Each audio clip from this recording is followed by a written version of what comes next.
E recentemente, o Copom abaixou a taxa básica de juros do Brasil, a famosa Selic. Você sabe por que isso pode mudar diretamente a sua vida financeira e os seus investimentos? Fica comigo nesse vídeo que eu vou te explicar tudo o que eu sei sobre a taxa básica de juros e o que ela pode mudar na sua vida financeira. Fala, investidor, tudo bem? Me chamo Nicolas e criei esse canal aqui, o Nico Invest, para que a gente possa falar tudo sobre finanças, mercado financeiro, ações, renda fixa, educação financeira, tudo. E o assunto desse vídeo é bastante importante porque se trata da taxa básica de juros do Brasil, a famosa Selic. Você sabe como é que a Selic funciona? Bem, a Selic é uma das ferramentas utilizada pelo Banco Central para que possa controlar a inflação. Ou seja, se a inflação está muito alta, a gente precisa reduzir a demanda, para que a gente consiga controlar a inflação. Então, como é que a gente pode fazer isso? Desestimulando a economia. Então, quando a inflação está muito alta, o Bacen ele desestimula a economia, aumentando as taxas básicas de juros para que o dinheiro fique mais caro, entendeu? Então, as pessoas tendem a contrair menos empréstimos, tanto pessoa física quanto pessoa jurídica, porque os juros estão muito altos. Então, a economia vai desestimulando por conta disso. As pessoas compram menos, as empresas produzem menos, e aí a inflação acaba que controla, porque você vai ter uma alta oferta para uma demanda menor. Então, aí você consegue controlar a inflação por meio disso. Mas a gente também tem outros prós e contras da Selic e eu já vou te falar sobre isso. Então, o que foi que aconteceu? Um pouco depois da economia, ali por meio de 2020, finalzinho de 2019, 2020, o Bacen acabou aumentando a nossa taxa básica de juros para poder controlar a inflação que já vinha sempre acima do esperado. Então a taxa básica de juros é uma das ferramentas utilizadas para controlar a inflação, dentre outros motivos. Tá, mas olha só, a taxa básica de juros ela pode também desestimular a economia, como pode estimular. Taxa básica de juros, a Selic, sempre que eu falar a Selic, você já entende como taxa básica de juros. Mas veja só, do mesmo jeito que a Selic pode estar alta e desestimular a economia, ela também pode estar baixa e estimular a economia, porque à medida que ela está alta e desencoraja as pessoas a pegarem empréstimos, ou seja, a se endividarem, a fazer um financiamento de uma casa, de um carro, enfim, pegar algum dinheiro emprestado, contrair um empréstimo junto ao banco, porque as taxas estão muito elevadas, isso também do contrário é verdadeiro. Então, quando a Selic está num patamar menor, as pessoas tendem a comprar mais no cartão de crédito, a adquirir um imóvel financiado, a adquirir um carro financiado. Então, ela serve justamente para isso. Quando as pessoas estão comprando muito, elas estão investindo muito nelas mesmas, adquirindo empréstimos, financiando casa, carro, comprando produtos. Isso faz com que a economia gire e também o PIB tende a crescer, E isso também tem outros fatores aí que eu já vou falar mais profundamente sobre isso. Então, quando a taxa de juros está alta, o que as pessoas fazem? Tendem a guardar mais dinheiro, tendem a não comprar tanto. Então, o que acontece? As empresas vendem menos, tendem a demitir mais funcionários. Fica aquele estado de cautela, no país. Então, o que acontece? Desde a última vez que o Brasil aumentou as suas taxas básicas de juros, que foi lá por meados de 2020, a gente não teve uma queda, nenhuma correção nessas taxas. Então, desde 2020 que a gente vem com a Selic, com a taxa básica de juros do Brasil, em 13,75%. E isso foi necessário para controlar a alta inflação que vinha assombrando o país.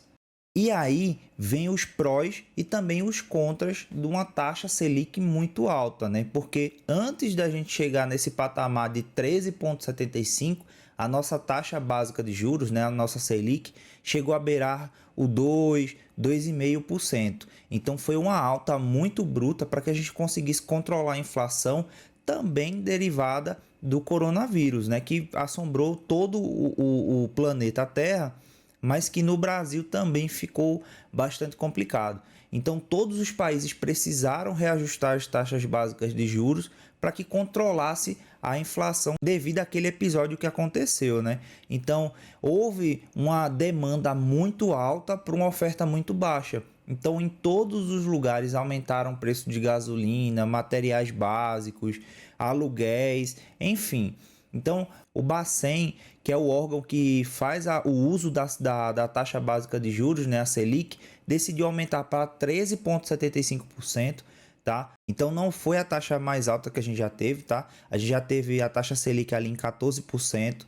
Então, quando o Bacen, que é o Banco Central, decide estipular uma taxa de juros um pouco mais alta, significa que a inflação do país está crescendo e que precisa ser controlada. Tá? Quando o Copom decide baixar as taxas básicas de juros, quer dizer que ele está estimulando a economia.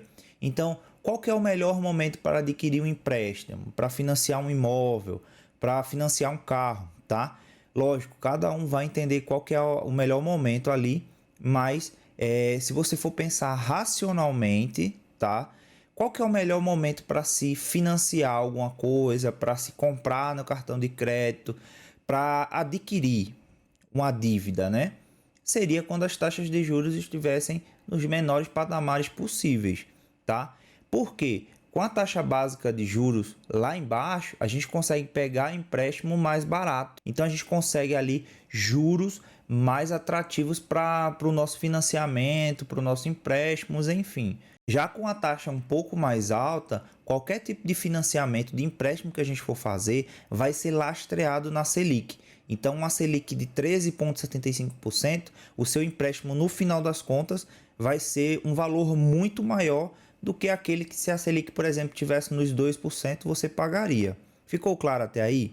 Então, veja só. Toda vez a partir de agora que você ouvir que a taxa básica de juros do Brasil aumentou, isso significa que a inflação está subindo e que precisa ser controlada, ou que ela já está acima da meta ali estipulada para o final daquele ano, ou que ela está bem próxima e que precisa sim estagnar aquela inflação ali, ou até mesmo ocorrer uma deflação, né? Fazer com que as pessoas parem realmente de comprar e desestimule total o país. Mas você deve estar se perguntando, beleza, mas qual que é o pró e qual que é o contra dessa redução, né, da taxa básica de juros do Brasil? Veja só, é uma faca de dois gumes, porque assim, à medida que você aumenta a Selic, você está desestimulando o país. Então você faz com que o PIB diminua, você faz com que as empresas produzam menos, né, você faz com que as pessoas comprem menos, você faz com que os bancos façam menos empréstimo para as pessoas, porque as pessoas claramente não vão optar por pegar empréstimos ali naquela hora, por conta dos altos juros. Então, você desestimula a economia no geral. Você consegue estagnar a inflação, né? Ou reduzir, na maioria dos casos, mas você também faz com que a economia esfrie no geral. Então, tudo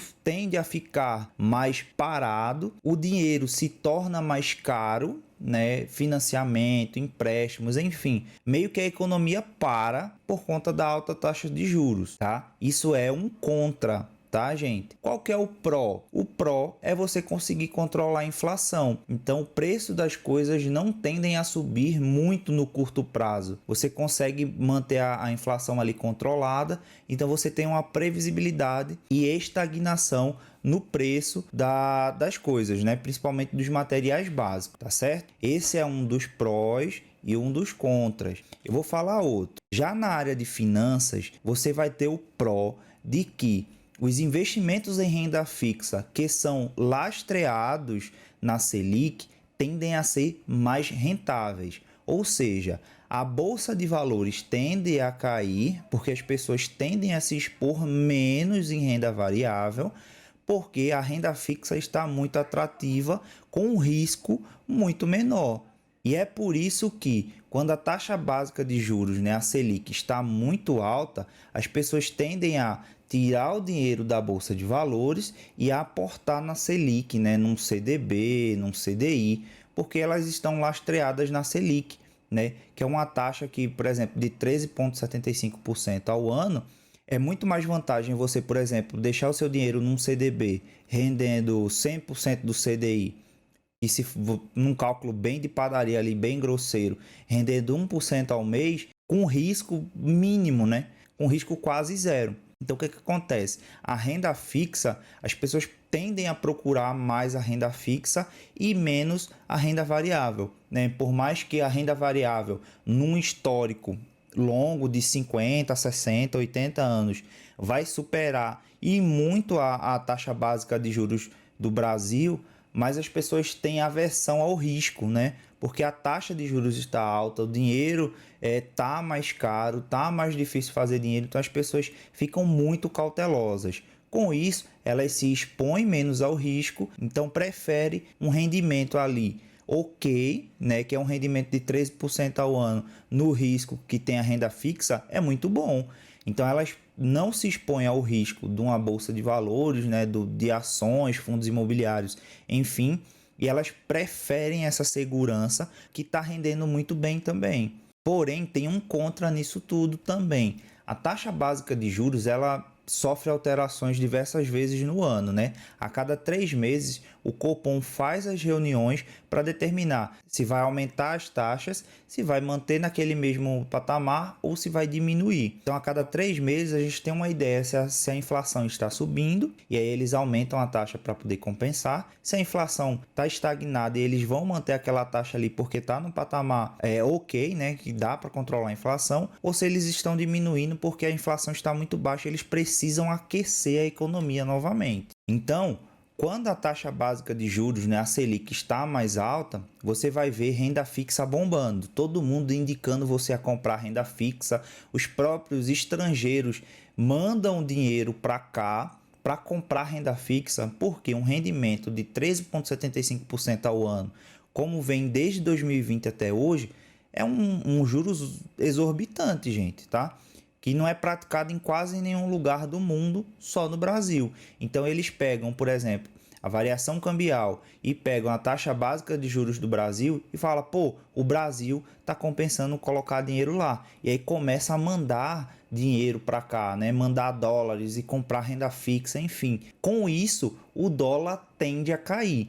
Então, o que acontece? Quando você vê a taxa de juros muito alta durante muito tempo, você vai ver a diferença entre o real e o dólar caindo, né? Então, quando o dólar está caindo e essa taxa de juros está muito alta, é justamente por isso. Porque os estrangeiros estão mandando muito dólares para cá para comprar a nossa renda fixa, né?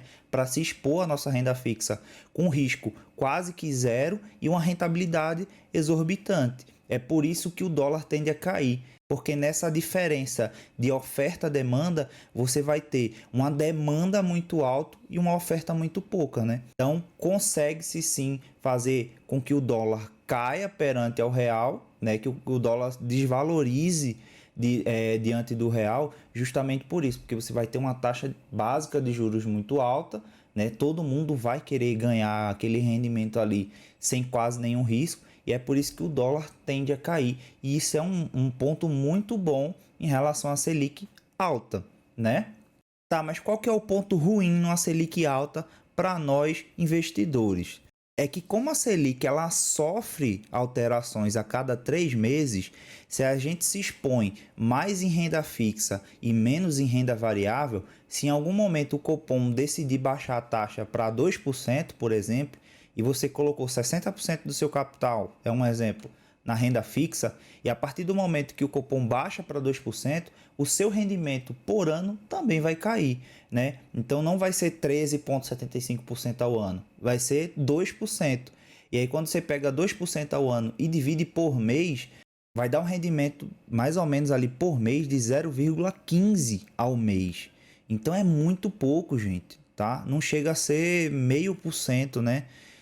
Então, assim, é nessa hora que quando a renda fixa cai, né, que quando a Selic cai, a bolsa tende-se a valorizar. Por quê? As pessoas começam a se expor mais ao risco, né? As pessoas tendem a contrair mais empréstimo, tendem a se expor mais, a comprar mais, libera dinheiro na economia, porque o dinheiro está mais barato, é mais fácil você pegar empréstimo no banco, fazer um financiamento de uma casa, de um carro. E aí, quando você começa a comprar mais, as empresas começam a se expandir, né? A vender mais, a contratar mais. Então, o PIB do Brasil também tende a crescer. Porém, os investidores retiram aqueles investimentos que eles fizeram antes, né? Retiram aqueles montantes de dólar e os dólares começam a subir, né? O dólar começa a se valorizar em cima do real, porque tem uma escassez de dólares ali.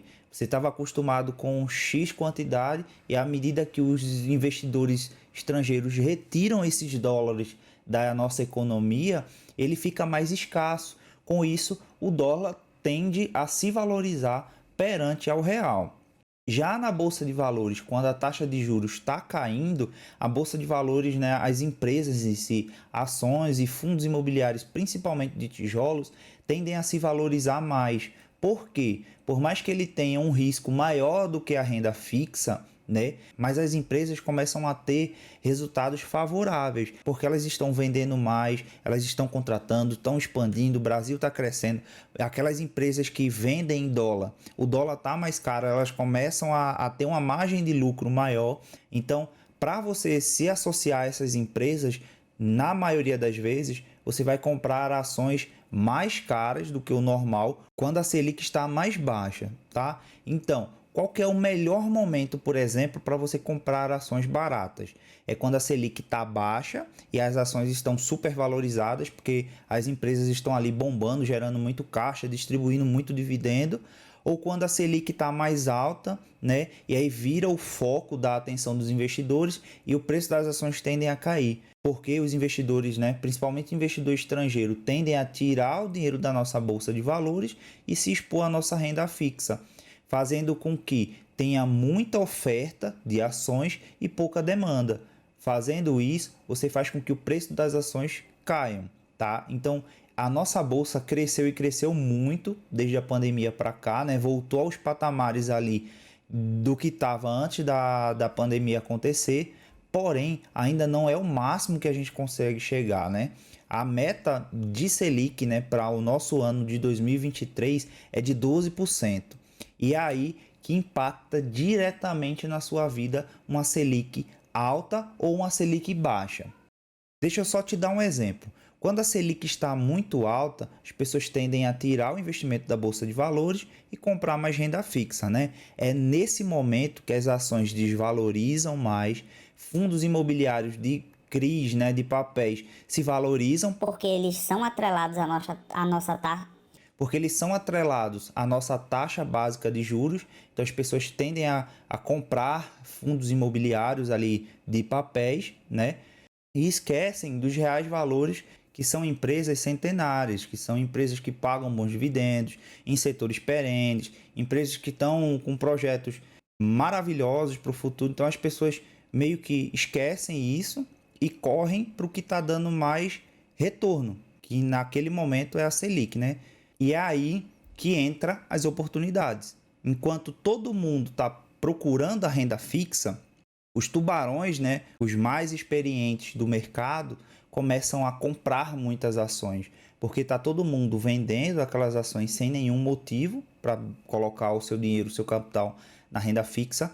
E quem entende mesmo de bolsa de valores é nesse momento que começa a aportar muito, a comprar ações super descontadas, e em algum momento essa renda fixa tende a cair, porque eles vão estimular para que o país volte a crescer, né? E aí, querendo ou não, a inflação também vai crescer, aí eles aumentam a Selic para a inflação cair. Aí, em algum momento, eles precisam estimular a economia, eles baixam a Selic, e aí a inflação tende a subir. Então, sempre é nesse jogo, né? Sempre balanceando ali a Selic, inflação, dólar, PIB, é sempre um interligado com o outro. Então, é nesses momentos que você vai conseguir uma boa oportunidade de compra de ações maravilhosas que tem na nossa bolsa de valores aqui do Brasil, né?